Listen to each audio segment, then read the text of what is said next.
warahmatullahi wabarakatuh. Gantang panuh cupak balanjuang sukatan anak di Minangkabau. Jo maaf salam dianjuang uku ajo jangkau kok talampau. Kalilawa di Pulau Rimbang anak ruso mati tadabih. Kok gawa indak tatimbang minta ampun ampunan labiah. Alhamdulillahi rabbil alamin. Alhamdulillahilladzi balaghal Islam ila Minangkabau. Payo kumbuh langkok di dalam. Wa waffaqa ahlaha bi'ala'i sa'niddin wal ummah. Faqarraru adat basandi sarak-sarak basandi kitabullah. Sarak mangato adat memakai. Adat nan qawi sarak nan lazim. Asyhadu an la ilaha illallah wahdahu la syarikalah. Wa asyhadu anna Muhammadan abduhu wa rasuluh. Allahumma salli ala Muhammad wa ala alihi wa ashabihi wa man tabi'ahum bi ihsanin ila yaumiddin. Salawat puji salebah syukur dipulangkan kepada Allah Tuhan semesta alam. Sabarasiah salawat sajaniah salam dipulangkan ke Nabi Muhammad junjungan alam. Bertambah syukur kepada Allah Subhanahu wa taala yang Allah memuliakan awak suku Minangkabau dengan agama Islam. Sampailah Islam ka negari awak luhak nan tiga larih nan dua. Bertambah puji kepada Allah Subhanahu wa taala yang Allah memberi taufik kepada nenek moyang awak nan terdahulu, nanlah membuat landasan hidup falsafah di alam Minangkabau, adat basandi sarak-sarak basandi kitabullah. Itulah cancang latih nenek moyang tambilang basi orang tua kita nandak bisa taharagoi joameh dan perak. Rasulullah sallallahu alaihi wasallam bersabda, "Balighu anni walau ayah." Sampaikanlah dariku meskipun satu ayat. Jemaah salat tarawih rahimakumullah. Alhamdulillah awak bisa bertamu malam kini karena dalam 2 bulan terakhir menjelang Ramadan namun tak bisa hadir. Dan itu merupakan Ramadan yang kedua ambo ceramah di Masjid Muslimin. 2020 dipisahkan dek corona. Tak bisa lah melawan. 2009 balik hamba berhalangan orang tua sakit di Pekanbaru. 2008 balik itulah hamba pertama kali ceramah di masjid ke di bulan Ramadan dan iko yang kedua. Pucuk sitaka capai mencapai batang limpato orang patahkan hamba duduk ceramah bukan tanda orang cadiak pandai tapi ilmu guru yang disampaikan pusaka kata nan diulang-ulang. Sesuai jo janji nan bakarang padan nan bauku malam kini yang bau ceramah tembak nan bari ba alamat panah bari basasaran judul ceramah punlah sepakat jo pengurus sandi agama di Minangkabau. Manyurek di atas pintu mangarang di tapak tangan malompek dak nyo basi tumpu mancancang dak nyo balandasan ceramah iyo badalil. A'udzu billahi minasyaitonir rajim. Bismillahirrahmanirrahim. Walau anna ahlal qura amanu wattaqaw la fatahna 'alaihim barakatin minas sama'i wal ard. Walakin kazzabu fa akhaznahum bima kanu yakzibun.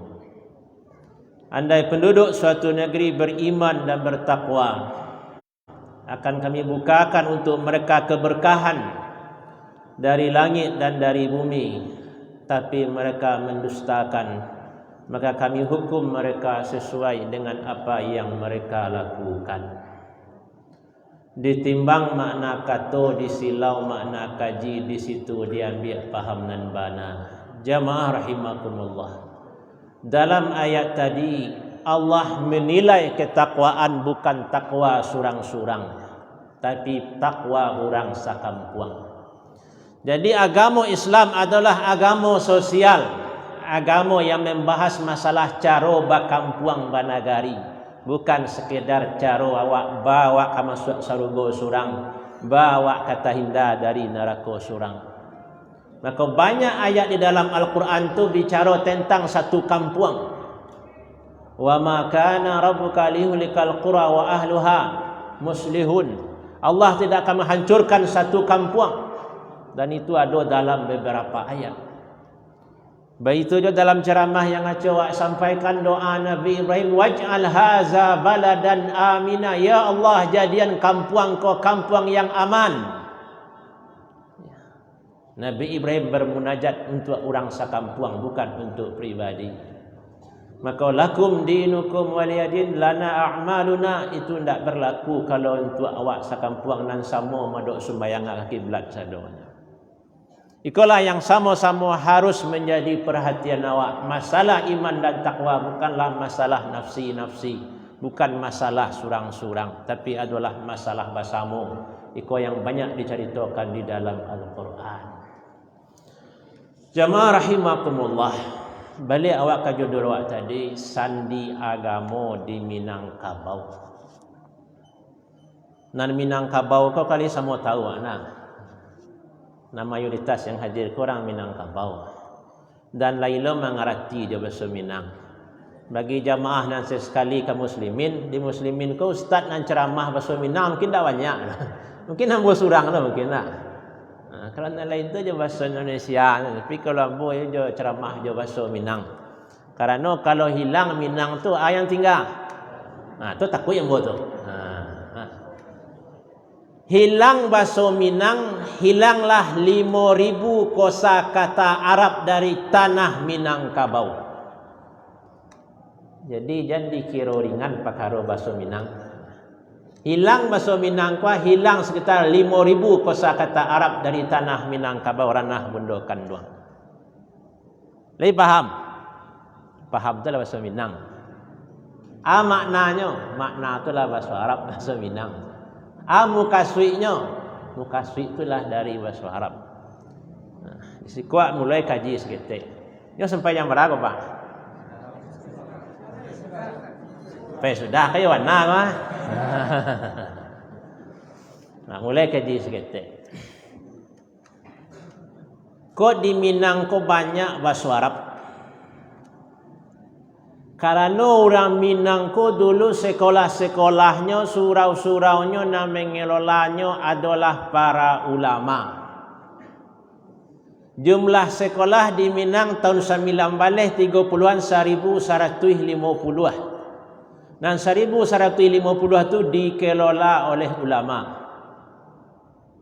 Sedangkan yang dikelola oleh yang tidak ulama, mungkin orang Mulando atau orang yang bukan punya basic agama, jumlah sekolahnya 150 berajaran. Sementara penduduk di Minang di tahun itu baru 1.500.000. 1.500.000. Sekolah agamanya lah ada 1.100. Nama mimpinnya para ulama, guru-gurunya ulama. Itulah salah satu latar belakang mengapa banyak ulama tempo dulu, karena di mana sekolah di situ ada ulama. Nan ulama ko digambarkan di Minangkabau nan malam rintangan kitab siang tagak bapitua, atau nan malam baca min kitab siang tagak jopitua. Nan ulama ko malam kerajonyo mengaji kitab. Nan kitab ko baca payuku buah atau bahasa tinggi. Tu bahasa Arab. Dek siang malam jauh kitab bahasa Arab sampai kecek buya tu, kecek tuangku tu maja di surau tak pangaruh jauh bahasa Arab. Akhirnya tak biasalah orang Minang ko jauh bahasa Arab. Makalah menjadi bahasa sehari-hari di Minangkabau ko bahasa Arab, dan itulah berlangsung jauh sebelum 1900-an. Kalau tadi yang buat tong jumlah sekolah tu tahun 1933. Tapi kalau balian sahabat sebelumnya tahun 1800-an sesudah Padri atau sekitar Padri, jumlah surau di Minangkabau ko 20.000. Berarti ada 20.000 tuanku atau buya nan jadi guru di dalam setiap surau. Dan kitab yang ada waktu itu hanya kitab bahasa Arab. Alun ada kitab bahasa Latin, alun tahu orang awak je bahasa Latin lah, karena Belanda baru datang baru. Karena Belanda tu diundang oleh 19 orang datuk ke Minangkabau itu 20 Februari 1821 dalam perjanjian di Padang. Tapi orang Luhak nan bungsu ndak do nan satu menyerahkan Minangkabau ke Belanda. Hebat Luhak nan bungsu. Orang apa lain orang Luhak agam kampung Ambo tambah ndak satu. Berarti orang lain yang satu. Jamaah rahimakumullah. Jadi 24,000 surau di situ orang membaca kitab. Maka bahasa kitab tu tak pengaruh ke bahasa sehari-hari. Maka banyaklah bahasa Arab tu diserap ke dalam bahasa Minang. Bahkan kalau balian 5 abad sabalun tu ke tahun 1300-an, waktu mula berdiri kerajaan Pagaruyung oleh Aditya Warman, hanya raja pertama, raja kedua lah diangkat raja adat, raja ibadat, raja alam. Raja adat itulah dari bahasa Arab tu, adat dari adah, kebiasaan artinya. Raja alam lah dari alam yang artinya yo alam semesta. Raja ibadat jalih bana dari ibadah. Jadi tahun 1400-an orang Minang lah menggunakan bahasa Arab dalam bahasa sehari-hari. Makanya yang ditulis di dalam buku Islam tu masuk ke Indonesia abad ketiga balik. Ke Indonesia yang lain mungkin iyo, tapi kalau ke Minangkabau tidak. Buktinya tahun 1400-an raja di Pagaruyung lah dibagi 3. Raja adat, raja ibadat, raja alam, ketiga-tiganya dalam istilah dalam bahasa Arab. Kalau dia di balik alo 6 abad sabalun tu, kalau di awal Islam di Minangkabau, siana menyusun adat Minangkabau, disebutkan dalam sejarah Sultan Jatan, Sultan Balun, dan kemudian manamo Datuk Parpatih dan Sabatang jo Datuk Katua Mangguangan. Siana namanya Sultan Balun, Sultan Jatan. Nan Sultan pula dari bahasa Arab. Berarti nama buat adat ko berarti nyolah Arab pula dari dulu, lah Islamnya dari dulu. Ya, orang ko berampek badun sana tambah surang lain. Sultan Bakilap alamnya, alah dulu alamnya. Badan sana lo padusi, badan mo putih Jamilan. Jamilan ko lah bahasa Arab lo mah. Jamilah rancak, cantik, cakep bahasa orang kini. Jelas dari dulu orang awak tu menyatu jo bahasa Arab. Maka kalau di Jawa ada tulisan Jawa, kalau di Urdu ada tulisan Urdu. Tapi kalau di Minang ada tulisan Minang, ada Arab Melayu. Kan ada tulisan Minang Dewa. Yang ada Arab Melayu saja datangnya Islam ke Minangkabau. Jadi orang awak kau lah lama dah ke jo bahasa Arab. Kemudian dalam perjalanan sejarah Pagaruyung pernah ada Tuan Qadi di Padang Gantiang. Basa ampe balai Indomo de Seraso Tuan Titah di Sungai Tarap. Tuan Qadi hakim lah berlangsung lama dalam Minangkabau. Jadi awak orang Minang kau ndak orang Patang baru masuk Islam dah. Awak kau lah orang lama dengan Islam. Yang ingin awak sampaikan bahasa Arab tu lah lama masuk ke bahasa Minang lah berabad-abad. Kalau awak tinggal bahasa Minang kau hilanglah. Bahasa lah masuk ke bahasa Minang tadi, bahasa Arab tadi. Tersisa lain nak masuk ke dalam bahasa Indonesia. Ini bahasa Minang kau dipengaruhi bahasa Arab, ada yang masuk ke bahasa Indonesia, ada yang tetap hanya di Minang saja. Contohnya nampak anak ketik gak lama-lama deh. Pajaku gabi aman. Gabi. Gabi itu bahasa Arab, gabi, pakak, tengak, tiatiri arti itu. Nah, itu dalam bahasa Minang. Ini bahasa Arab masih bahasa Minang tapi tidak masuk ke bahasa Indonesia. Tapi kalau sabun masuk bahasa Minang, masuk lo ke bahasa Indonesia. Boleh jadi nama aja orang awak pakai sabun kurang Arab. Soalnya dia mandi sabun kau bahasa Arab. Kan tak suapnya nyawa. Bahasa Inggris kan. Nah, boleh jadi nama aja orang awak mandi pakai sabun kau orang Arab. Nah, itu ahli bahasa. Kalau orang panjang mana temawan itu gini loh. Begitu aja orang Minang kalau ingin mengaji adat, kalau tidak paham bahasa Arab tidak akan bisa lah mengaji adat.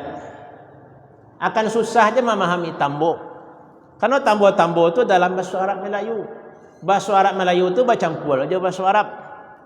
Mengaji di bawah jambatan tujuh pencuran, di bawah mejan dan kiramat antara huwa johian. Siapa nak faham tu? Antara huwa jo hiya. Jangan kecil lah mu dukun dia menanggap mejan, pincuran. Tapi yang memperkenalkan masalah bahasa tadi. Antara huwa jo hiya. Huwa tu bahasa Arab, hiya tu bahasa Arab. Balok ka jadi dukun kalau nak pandai bahasa Arab. Balok ka jadi ahli pasambahan, ahli adat kalau nak ngerti bahasa Arab. Bahkan dibaca petatah petuah halu-halu pasambahan yang terkenal karangan Sahril Amgha tu tak tulis. Kok tagangnya bajelo-jelo, kanduannya badan tiang dan tiang. Kalimat sesudah tu dalam buku halu pasambahan. Man sada fid dunya wa huwa fil akhirati saidun, tu lanjutannya.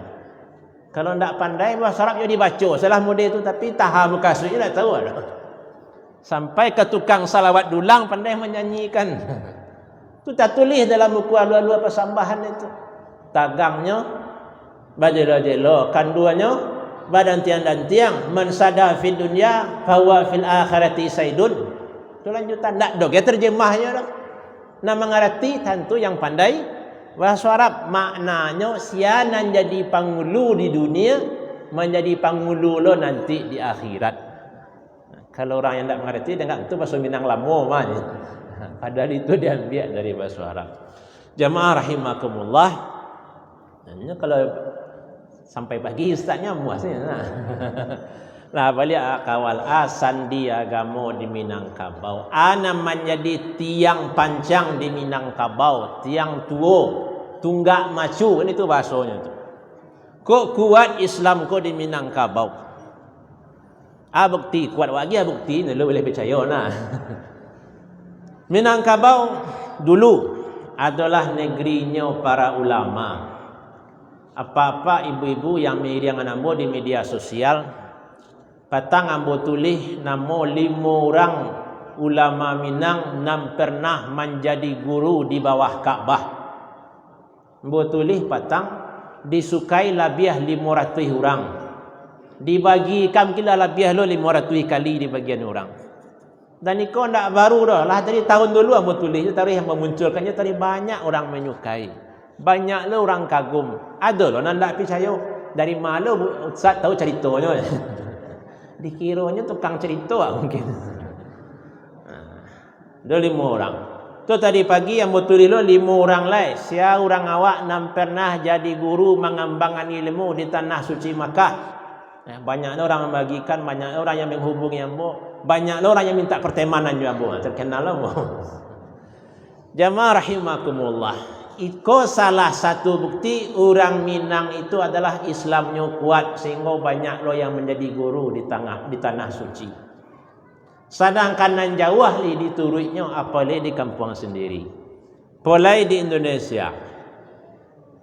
Wa ulang kaji lama selama di siko ya. Tahun 1300-an Raja Bagindo, kalau bahasa Filipinanya Raja Baguinda, lah membuat kerajaan Islam Sulu di Filipina. Orang awak tu orang Minang. Luna doe pagaruyang ni dah. Tapi orang Minang lah membuat kerajaan Islam di Filipina. Tanda hebat orang Minang. Tahun 1400-an orang Minang lah mengislamkan Thailand. Abdul Mun'im Inyak Gombak diislamkannya Thailand. Ada dalam catatan sejarah Thailand. Tahun 1500-an Raja Sulaiman lah menjadi ulama gadang di kota Manila, Filipina. Orang awak je.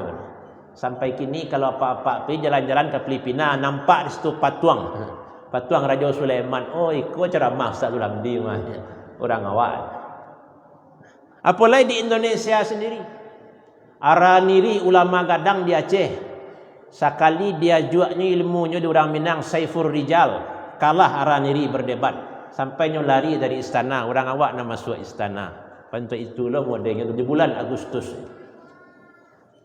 Tarikh awak dibaca sejarah Lampung siapa membawa Islam. Orang-orang dari Minangkabau. Dibaca sejarah Jawa nama membawa Islam tu Sunan nama Wali Songo. Tasabiklah Sunan Bonang siapa menantunya Sultan Al-Minangkabawi. Orang awak kiranya nama membawa Islam ke Jawa. Makanya dalam sejarah Pangeran Diponegoro kok santiang lo Pangeran Diponegoro. Kiranya putih kaji di orang awak je Sultan Taftazani Al-Minangkabawi. Itu dalam sejarah. Polai tarikh ke Sulawesi. Itulah orang awak lah cancang latihan nenek moyang awak mana tu. Kerajaan Goa, Talo, Bone, Sopeng, Wajo sampai ke Nusa Tenggara itu, dan mengislamkan itu orang-orang dari Minangkabau termasuk ke Kalimantan bagian timur. Tasabutlah Datuk di Bandang, Datuk Patimang, Datuk di Tiro, 3 orang Datuk.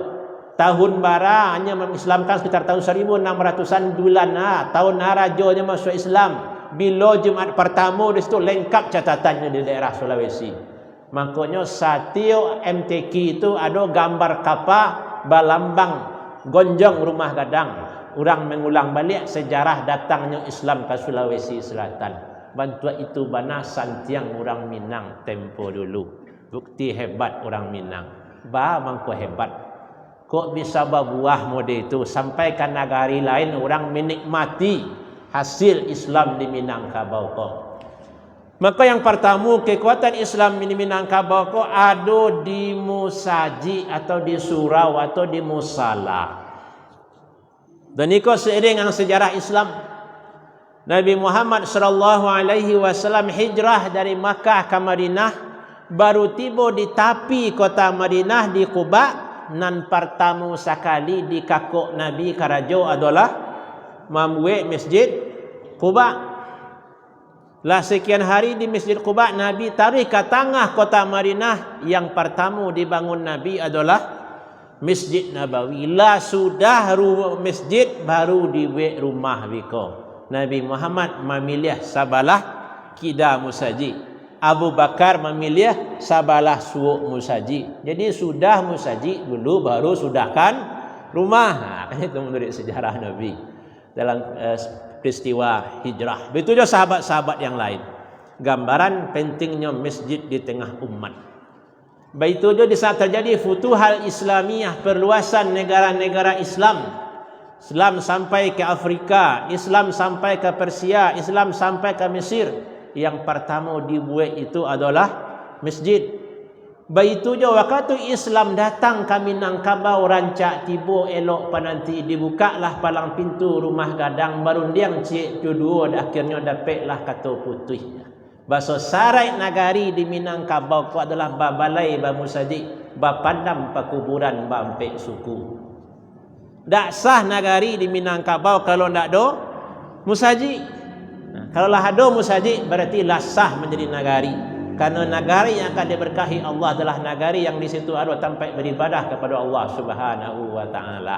Di sekolah nampak syarat mangato adat memakai. Tak sah negari kalau tak ada musaji. Sajak bila Allahu a'lam. Di musaji sama jo zaman Nabi. Ada Masjid Nabawi. Di masjid itulah Nabi merubah bangsa jahiliyah, Arab jahiliyah menjadi Arab Islamiyah. Di musaji itu orang beribadah, di musaji itu orang dibina, diajar. Makanya Nabi ceramah tak selama bawa ceramah dah. Walaupun boleh sampai pagi, tapi dia pun tak nak taluk dah. Bila-bila santai lewat nanti. Wa ambil hadis dalam Sahih Muslim. Sahabat Nabi Amr ibn Makhtab menyampaikan, "Sallamana Rasulullah sallallahu alaihi wasallam al-fajra, summa sa'idal mimbar, fa khataba, fa hadaratiz zuhru fa nazala fa shalla, fa sa'idal mimbar, fa hadaratil asru fa nazala fa shalla, fa sa'idal mimbar." Kami pernah sembahyang subuh jo Nabi. Sudah sembahyang subuh, Nabi naik ke atas mimbar. Nabi ceramah, dia ajar sahabat tu sampai datang masuk waktu salat zuhur. Kemudian Nabi turun untuk salat zuhur. Kemudian Nabi naik lo kata mimbar balik, ceramah lo balik, dia ajar lo orang Arab jahiliyah, Muhajirin dan Ansar. Sampai datang waktu salat asar. Sudah sembahyang asar, Nabi naik lo kata mimbar balik, dia ajar lo sahabat kau balik. Sampai datang waktu salat maghrib. Seharian Nabi berceramah, baru bisa berubah jahiliyah menjadi Islamiyah dalam waktu 10 tahun. 10 tahun nampak perubahannya. Dia orang serius mempelajari Islam. Dia awak ditanya dari 2010 sampai 2020, ana berubah daripada kumbuah kau.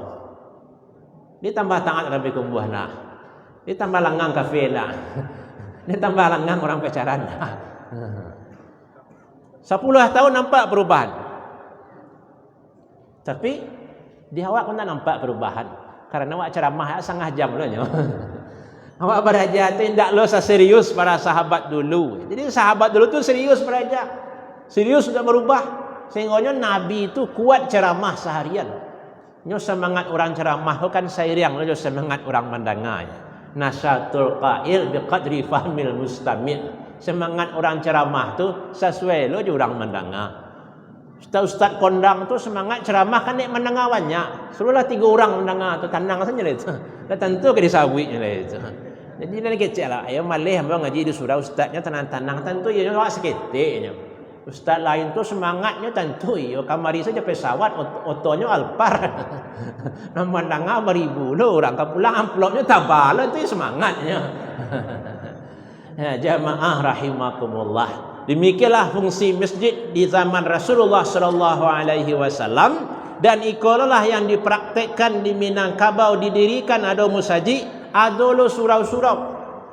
Tiuk suku tu ada surau, ada suku surau orang Guci, ada surau orang Jambak, ada surau orang Melayu.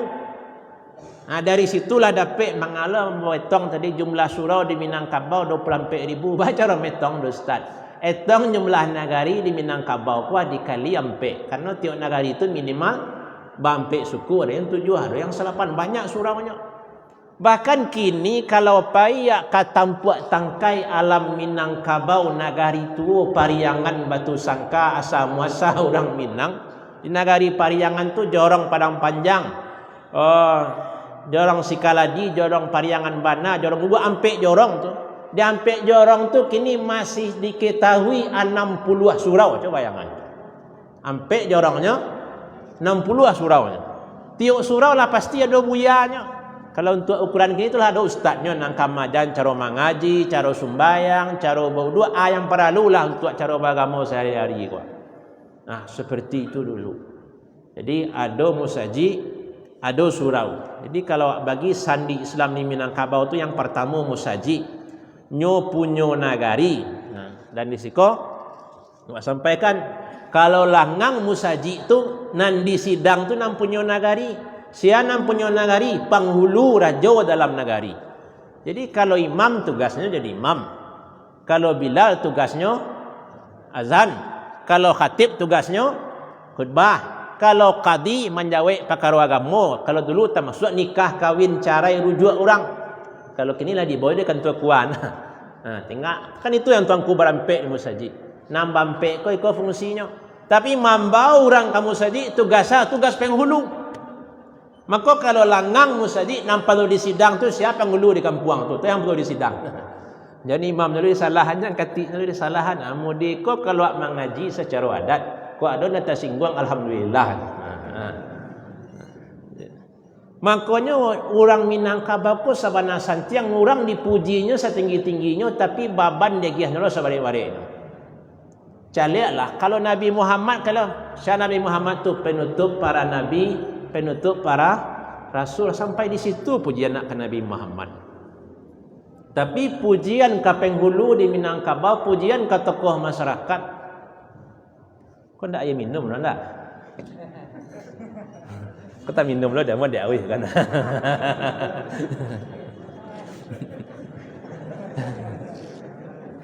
Ya, jamaah rahimakumullah.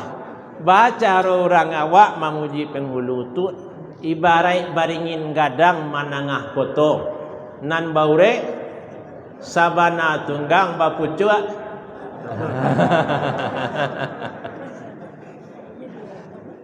Nyancak dari tarang sana. Yo siang lah puasa, sak malam puasa. Nak lu lihat lah udah so.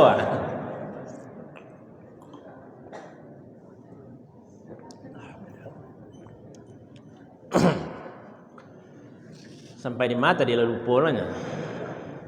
Bantu orang awak memuji para pemimpin. Orang-orang terhormat itu ibaratkan baringin gadang manangah potong. Nan baurek sabana tunggang bapucuak sabana bule. Urek tunggang cukam ka bumi pucuak bule cewang ka langit. Badahan cupak jo gantang barantiang barih jo balabeh babungo rimbun de adat babuah katonan bana. Dia bisa ngulang mana. Jadi seorang tokoh masyarakat tu baurek sabana tunggang ya. Urek tunggang cukam kabumi artinya dakik jo masyarakat. Mang dinyo hidup mati kampuang tu. Maka dalam ibarat lain panghulu nyao nagari sandi haluan marawa basa labuhan kato nyao nagari di penghulu tu. Kai duit atau kamati musaji ko dibalikan ke penghulu dalam nagari. Makanya Ramadan 2009 balik mungkin. Ambo ceramah Ramadan ke sebuah kampuang. Lah tiba ambo di situ. Bulan puasa orang saketek musaji mungkin sabarih bapak sabarih lu ibu-ibu tu tabi rabu ambo. Ambo tanyo nagari itu, bara orang penghulu di nagari ko nya. 48 sekitar itulah. Bara orang yang di kampung, ini kampung sadonyo Ustaz. Sudah rayo besok bertamu lah penghulu ko sadonyo. Tu musyawarah lah. Musaji ko kadipangan kadiruntuhan lainnya. Ada runtuhan musaji ko nya. Lah puasa langgang ni musaji, apa boleh di luar puasa. Iko lah rancaknya ceramah bahasa Minang bisa maria orang. Tapi kalau jawab bahasa Indonesia orang galak kurang ajar kamu aja galak. Ndak masuk gaji. Sudah rayo ambo kira kaberang orang kambo. Kira ni ndak sudah rayo diimbau orang bos sekali le ceramah kamu saji. Tapi ambo tawakal se ko angan terjadi entahlah nyambo. Mati sekalinya nyambo. Tiba ambo ceramah alhamdulillah panuh ambo saji. Jadi ambo alhamdulillah. Jadi kok berangnya ambo bulan puasa alhamdulillah ni nampak hasilnya nyambo. Dia rami ambo saji sudah konya. Jadi seperti itu di Minang dulu. Nam bertanggungjawab meramikan musaji ko adalah para penghulu yang ada di kampung tu, yang ada di nagari itu. Kemudian untuk menguatkan fungsi musaji, maka jabatan tuanku nambah rampik tu diampik lu suku di nagari dibagi jatah surang-surang. Jadi imam suku Jambak, jadi khatib suku Caniago, jadi bila suku Guci, jadi qadi suku Melayu. Sebagian daerah bagi ampek tu. Memang di nagari tu ampek mana sukunya tuanku nambah ampek bagi ampek dan itu sako turun-menurun tu. Maka ambo kalau pulang ambo ke Pasaman ambo khutbah rayo. Maka kati yang ditunjuk pada suku tu naik kata mimbar dulu. Ambo sebagai kati di nagari. Nan hari rayo kini kati ambo sarahkan kami nantu awak Haji Zulhamdi dari Padang Panjang. Sampai model tu di buku orang rami buku masjid nagari itu. Baru ambo khutbah. Seperti itu di Minang tempo dulu. Jadi kedudukan musaji itu sangat kuat di tengah sebuah nagari karena nyonya syarat ada ndak donyo nagari. Yang akan mengurus musaji tuanku nambah rampik pun kadang dilegakan suku dalam negari. Jadi sadonya bertanggungjawab. Kemudian balo cara memilih apakah Sumarang orang yang akan jadi imam, yang Sumarang orang yang akan jadi kati, enggak. Maka dalam catatannya tahun 1800 dalam Arab Melayu digambarkan bantu orang Minang tu mencari orang yang akan jadi tuanku nambah rampik, yang akan jadi imam. Musawarah lo orang serumah gadang dulu. Di bantai lo ayam agak 6 agak 7 hikua. Model itu anak. Jadi 7 hikua aku jangan bayang lo aku siriak ke ustaz. Jadi tuduhannya macam-macam. Kadang menuduh tu mudahnya lah. Dia doa kaji kan ndak lo talor. Jamaah rahimakumullah. Model itu dulu. Tasabih itu di dalam buku. Di bantai lo ayam agak 6 agak 7 hikua. Ndak tahu mau tah ayam hitam tah ayam biru entah sembarang ayam. Yang jelas yang potong tak ada zaman dulu nah. Muda itu orang mencari yang ku imam, mencari yang ku qadi. Lah dapat biko orang kan jadi imam, kan jadi khatib baru dilewakan di nagari di bantai lo kambiang.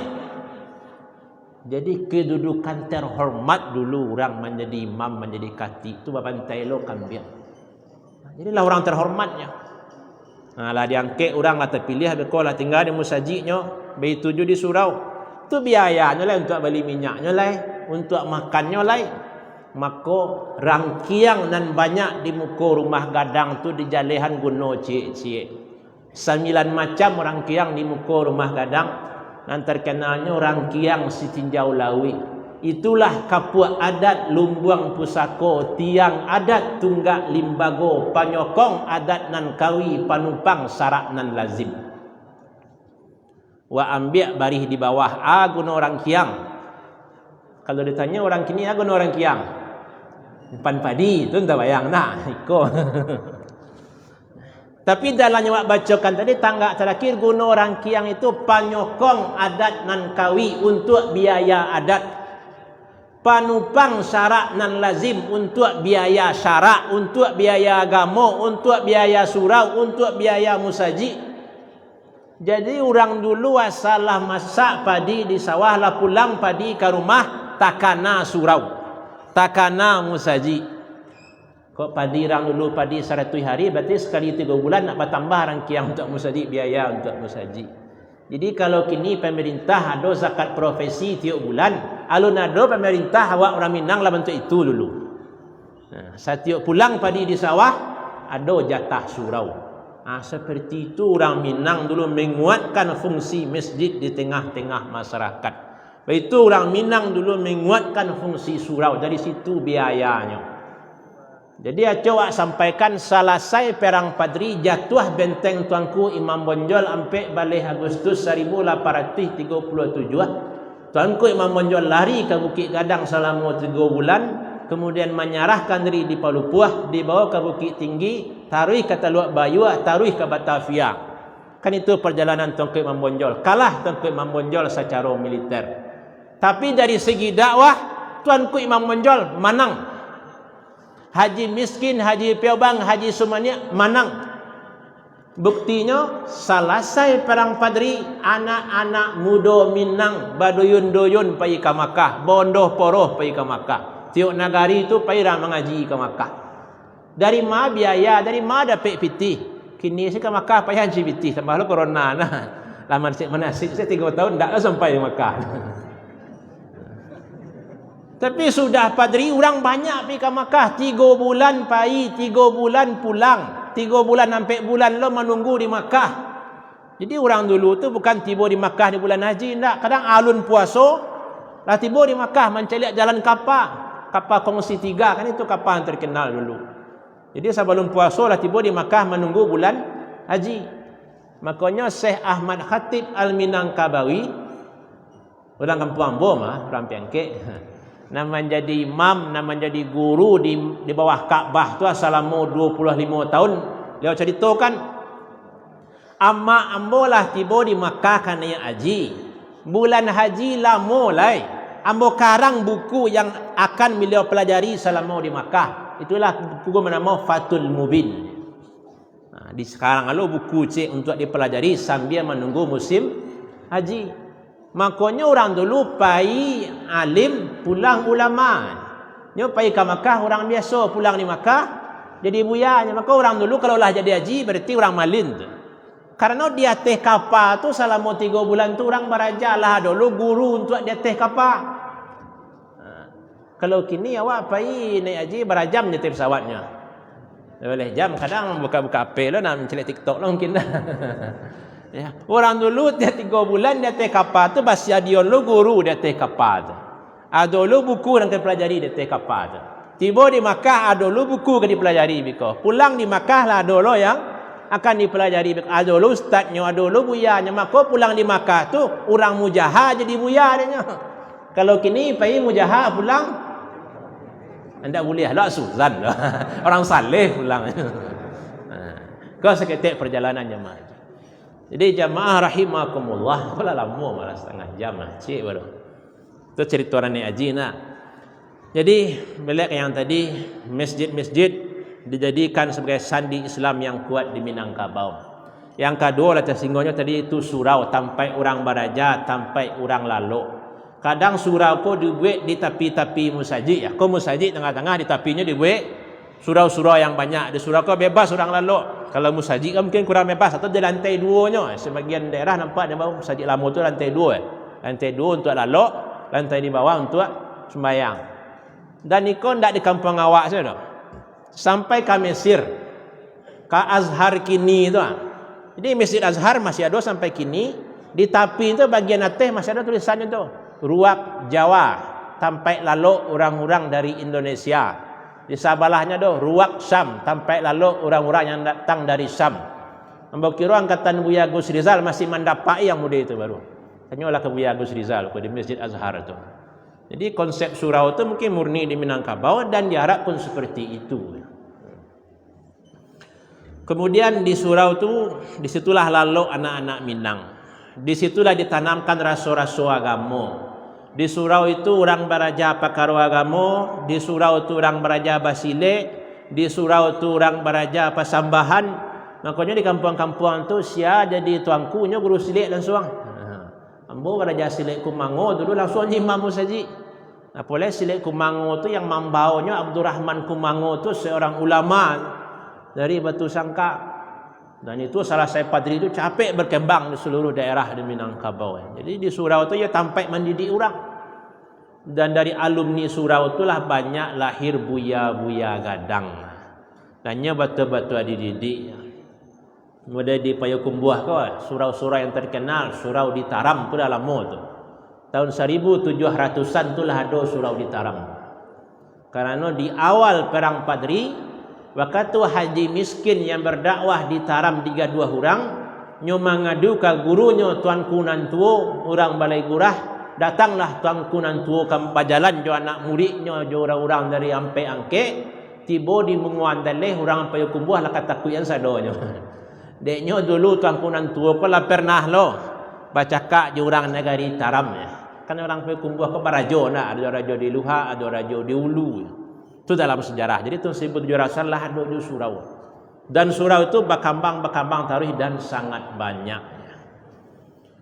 Wah singkat saya cerita. Menjelang Indonesia merdeka, surau ko tetap bertahannya. Ulama-ulama yang pulang dari Makkah tarikh mambek surau. Kalau di Payakumbuh ko yang terkenal dua ulama menjelang tahun 1900-an. Surau di Batu Ampar, Abdurrahman Batu Ampar. Beliau tu ulama gadang yang tak terlibat perang Padri karena beliau pulang sesudah perang Padri.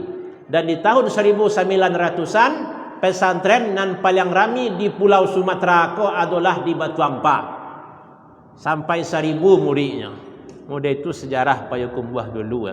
Tapi kalau kini payak Batu Ampar tu kini buat dia nak tanya berapa orang murid ahli-ahli sampai boleh orang mengkulun dak yo. Biar orang mengkulun nami daerah surau anak dagang.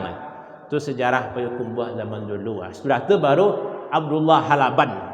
Orang Halaban itulah gurunya Canduang, gurunya Parabek yang jo alumni Makkah. Di surau-surau pula orang awak dididik di tempat dulu. Walaupun kemudian harinya sekolah di sekolah Bulando, tapi hasil pendidikan surau tetap tersimpan di hatinya. Contoh, Muhammad Hatta, alumni sekolah Bulando, bahkan sampai ke Bulandonya sekolah.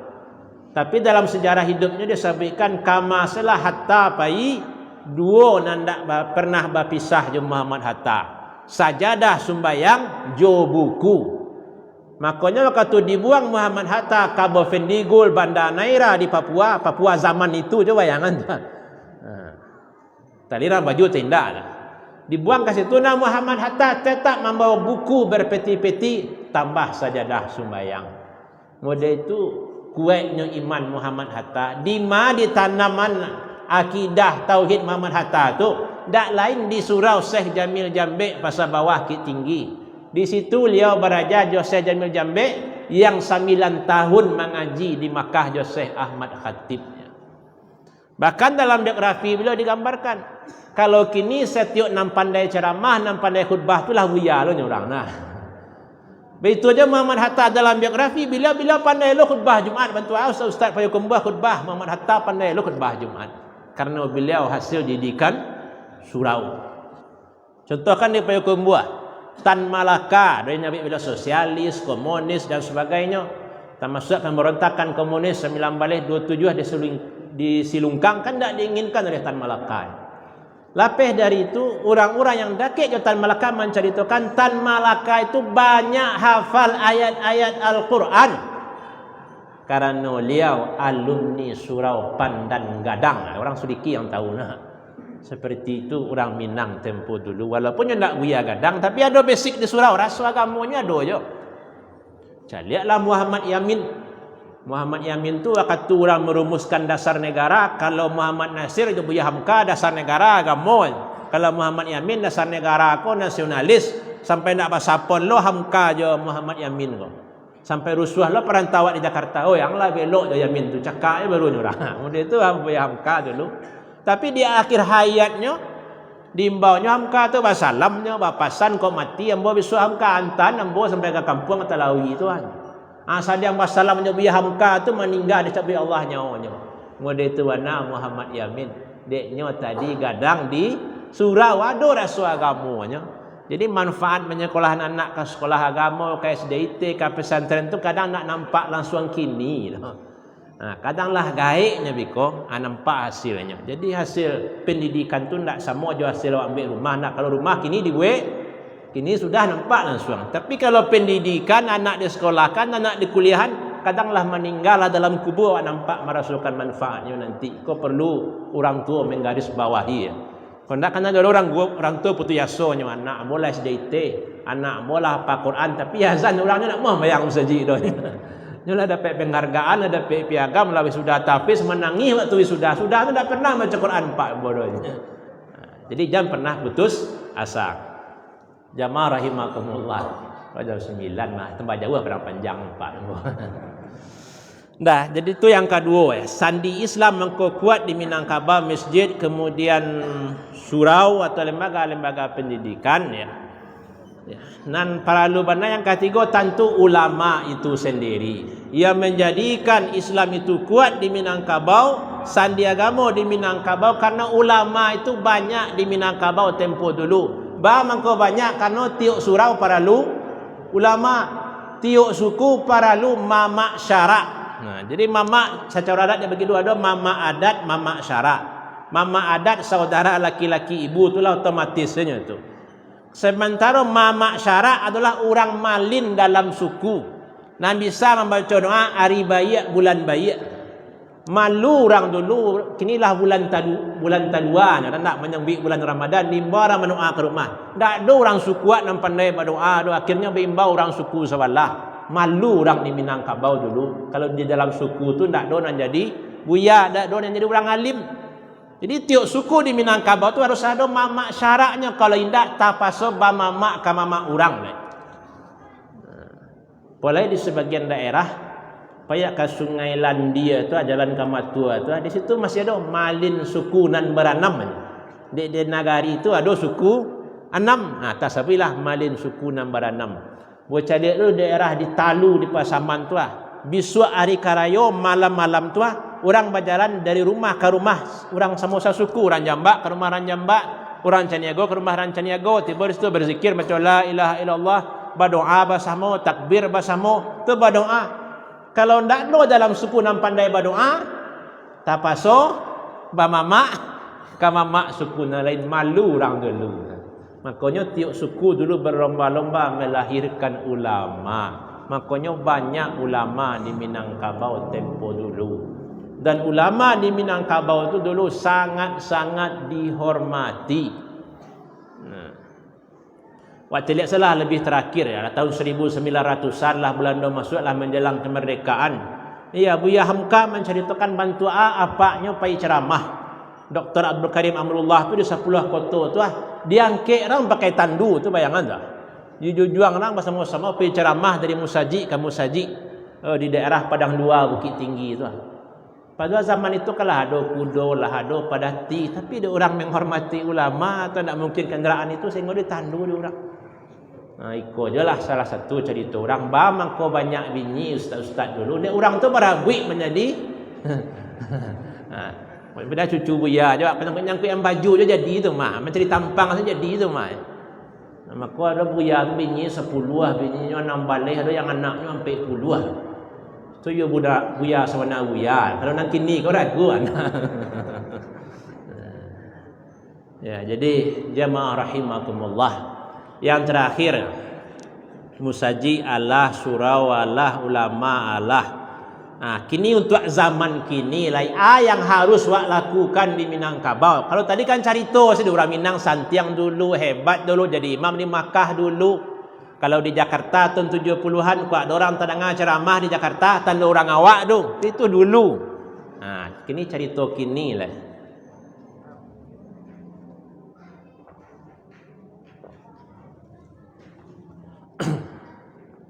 Kini balik ada je ulama di Minang kan lah. Kan ada orang bertanya, kini wow ya nak ada ulama kini lah. Jadi kalau nak ada ulama kini siapa salah awak bersama. Ulama kini macam-macam, ini ke ulama pemerintah Ustaz, kini ke ulama takut je corona Ustaz. Kalau lah corona tu kan ada fatwa-fatwa yang merasa tu kami ketua MUI. Maklumi kau ngilang masuk angin lo mah. Pelah MUI pesan macam-macam tuduhan orang awak. Orang awak kan muncul entah balah tu. Mencemeh kau paling santiang lah. Ya buya-buya di cemehnya. Kalau di Jawa tu siso buya kau sudah sembahyang cerabui orang awak. Cerabui orang.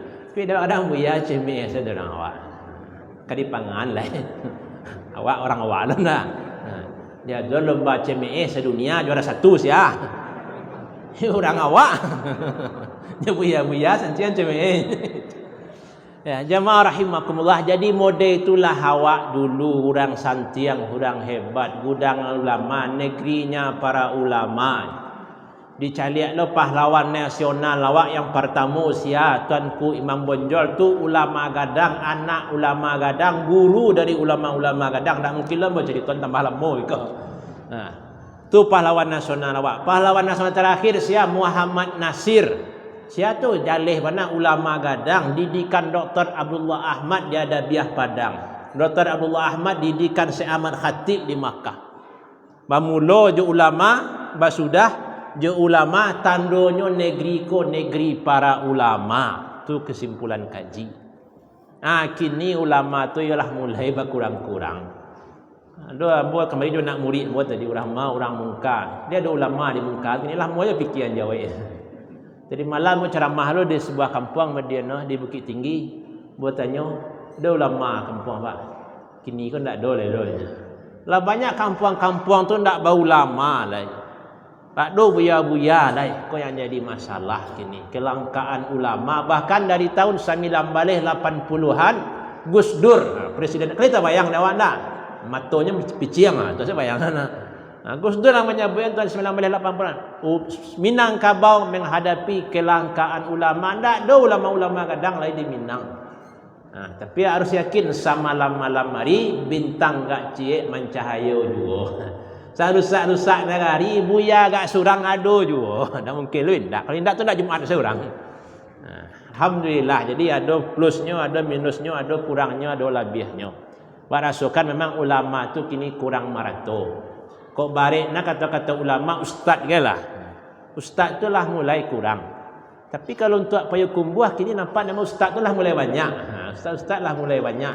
Buat caliak nama penceramah tu tadi. Dulu 2018 hamba kamari tu manggadang sembo musajid. Buat caliak penceramah tu saparohnya alumni Kota Baru, alumni Padang Panjang. Kalau kini yang buat caliak 6 orang yang orang Padang Panjangnya. Ada murid hamba pada orang, ada adik kelas hamba. Tak banyak orang Padang Panjang lah, banyak orang Payakumbuh, agak mandiri orang Payakumbuh nampak. Alhamdulillah. Itu gambaran secara umum ya. Jadi kini yang para lubana di awak di Minangko adalah melahirkan balik ulama-ulama yang tinggal di setiap kampung.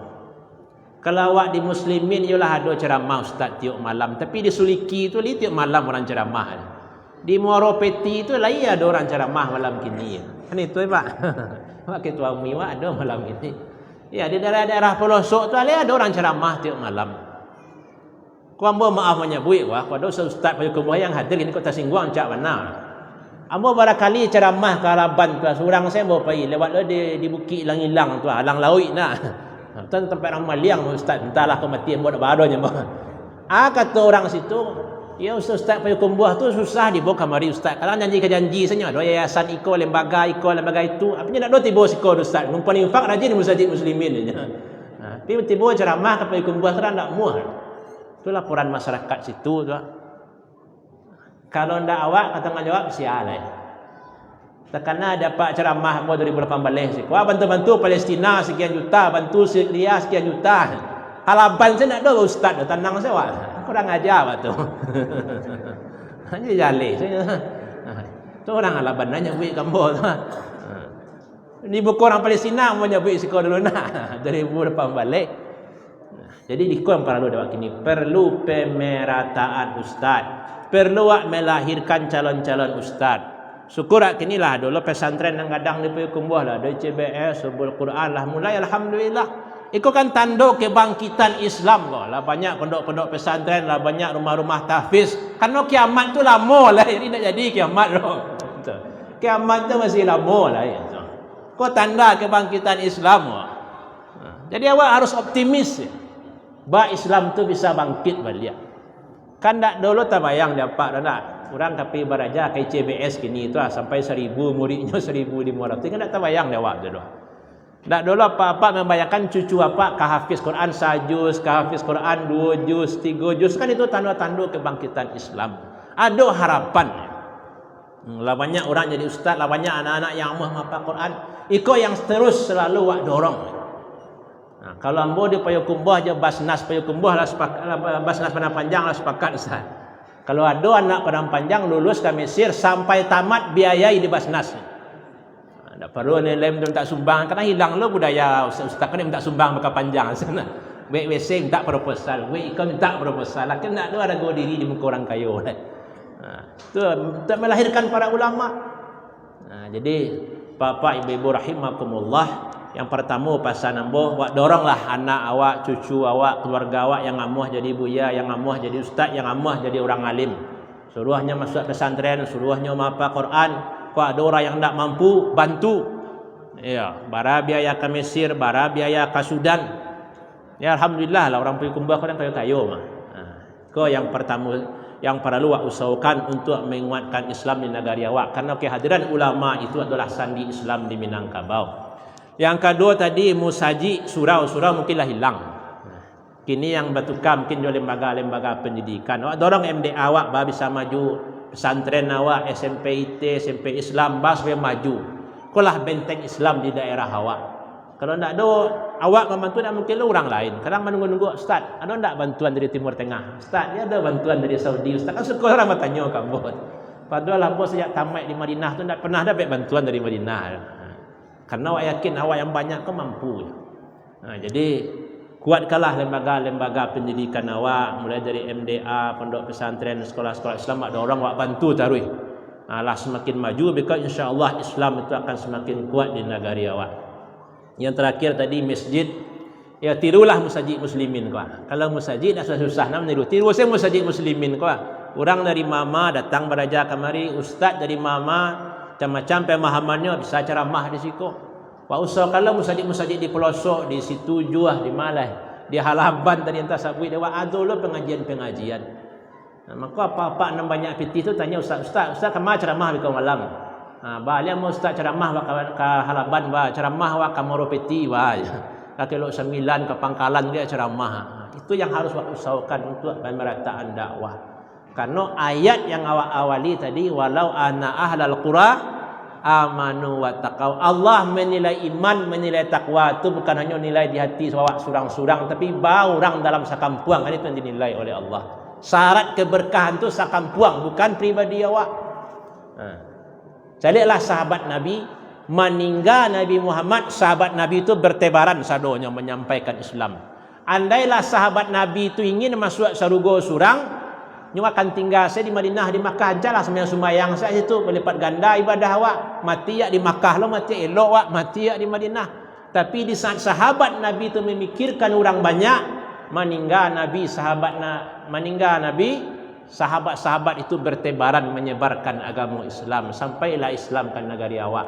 Dia memikirkan orang banyak. Itulah yang harus awak tauladani.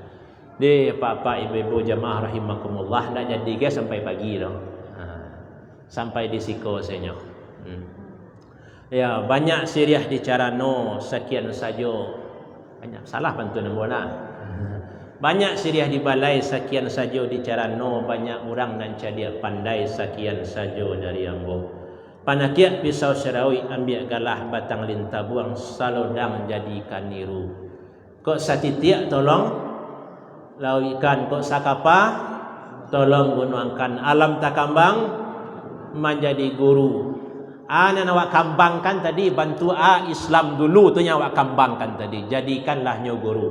Babaliaklah awak kamu saji, babaliaklah awak ka surau, bausaulah awak melahirkan para ulama, bantu-bantulah lembaga pendidikan Islam awak, ikolah sandi agama di Minangkabau. Kalau lah sama-sama berusaha awak apalagi payah kumbuah kini alhamdulillah lah banyak ustaz-ustaz buya-buya, lah semakin banyak ustaz-ustaz buya-buya kan beko akan muncul cik jodoh akan menjadi ulama gadang. Nah, jadi ustaz-ustaz kau baru jadi ulama gadang, tak bisa lo langsung awak ingin ulama seperti Buya Hamka, tak bisa langsung gadang. Pasti ada prosesnya. Dan alhamdulillah kinilah nampak tanda-tanda lepas 50 kota ke payu kembuah lah semakin banyak ustaznya, semakin banyak sekolah-sekolah Islamnya, semakin banyak anak-anak yang hafal Quran, wak dorong taruh ya. Akhirnya menjadi ulama besar. Aku lahirlah al ulama warasatul anbiya, ulama pewaris Nabi. Maju mundur Islam sangat tergantung dengan kehadiran ulama. Makin banyak ulama di kampung awak, insya-Allah baru baldatun tayyibatun wa rabbun ghafur ya. Semoga apa yang awak sampaikan niko diberkahi oleh Allah Subhanahu wa taala. Pantun terakhir di mambo ceramah ramilah pasal padang panjang tua muda nenek jonenya. Ko ada umur sama panjang insya-Allah awak bertamu balik. Ko ndak bertamu di dunia bertamu di akhirat. Ambo di akhirat besok di sarugo firdaus nan paling tinggi. Papa di mana? Sama ambo ulama ketua MUI lah. Papa PRT sudah tak pilih lah.